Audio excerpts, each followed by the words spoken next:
صبر کے اوپر کتنے بڑے بڑے انعامات ہیں، اگر صبر کر جاتے تو اللہ تمہیں کتنا بڑا انعام دے دیتے۔ حدیث شریف میں آتا ہے کہ خاتون نبی علیہ الصلوۃ والسلام کی، آپ حضرات کی برکت سے یہ پتہ نہیں کہاں کہاں سے باتیں یاد آئی جا رہی ہیں، تو ایک خاتون نبی علیہ الصلوۃ والسلام کی خدمت میں حاضر ہوئی، انہیں مرگی کا دورہ پڑ جاتا تھا، تو عرض کرنے لگی کہ یا رسول اللہ میرے لیے دعا فرما دیں کہ اللہ میری اس تکلیف کو دور فرما دے۔ تو حضور علیہ الصلوۃ والسلام نے فرمایا کہ بھائی اگر تو چاہے تو ہم تیرے لیے دعا کر دیتے ہیں، اور اگر تو چاہے تو اس تکلیف کے اوپر صبر کر لے، آخرت میں بڑا انعام ملے گا۔ تو ان خاتون نے کہا کہ جی ٹھیک ہے، میں تکلیف کے اوپر صبر کر لیتی ہوں، لیکن ایک مسئلہ یہ ہے کہ جب مجھے مرگی کا دورہ پڑتا ہے نا تو میرا سطر کھل جاتا ہے، تو آپ بس یہ دعا فرما دیجئے کہ میرا سطر نہ کھلا کرے۔ تو حضور علیہ الصلوۃ والسلام نے ان خاتون کے متعلق پھر یہ دعا فرمائی کہ اللہ اس کی جسم کے جو اعضاء ہیں ان کو باقی لوگوں کی نظروں سے محفوظ فرما دے، چھپا دے۔ تو بات سمجھ میں آ رہی کہ نہیں آ رہی؟ تو یہ اللہ تعالیٰ سے ایک بدگمانی ہے کہ اللہ کوئی بندے کو تکلیف دے اور بندہ اس کے اوپر شور مچانا شروع کر دے۔ کسی کے ہاں خدا نہ خواستہ کوئی فوتگی ہو جائے، کسی کے ہاں خدا نہ خواستہ کوئی حادثہ ہو جائے، دعا کر لیں اللہ پاک ہم سب کو ہر قسم کے حادثات سے محفوظ فرمائے۔ لیکن جیسا کہ میں نے عرض کیا کہ زندگی کا حصہ ہے، تکلیفیں پریشانیاں آتی ہیں، یہ وہ موقع ہوتا ہے کہ جہاں پر دراصل میری آپ کی ہم سب کی آزمائش چل رہی ہوتی ہے۔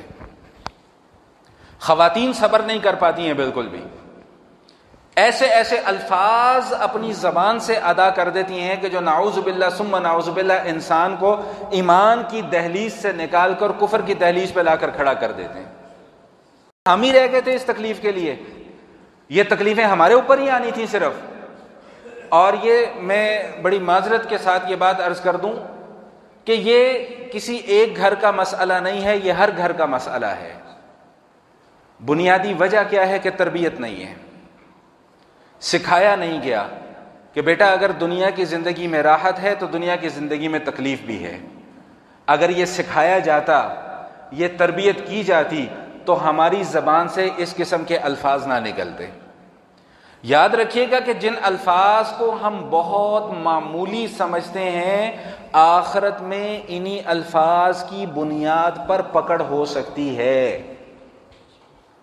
حضور علیہ الصلوۃ والسلام ارشاد فرماتے ہیں کہ انسان اپنی زبان سے ایک کلمہ نکال دیتا ہے، اس کو نہیں پتا ہوتا، لیکن اللہ کو اس کی وہ بات پسند آ جاتی ہے، تو اس ایک لفظ کی وجہ سے، اس ایک کلمے کی وجہ سے اللہ اس کا مقام کتنا اونچا کر دیتے ہیں۔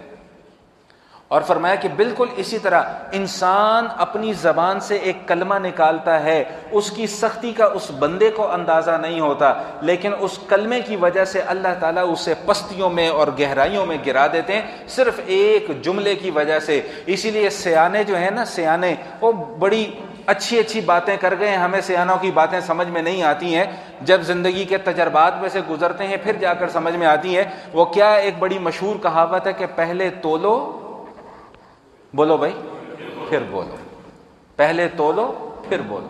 بولنے سے پہلے سوچو کہ میں نے بولنا کیا ہے، بولنے کے بعد سوچنے کا کیا فائدہ؟ پھر تو تیر نکل گیا کمان سے، پھر تو کوئی فائدہ نہیں ہے۔ تو بولنے سے پہلے سوچنا ہے کہ میں بول کیا رہا ہوں۔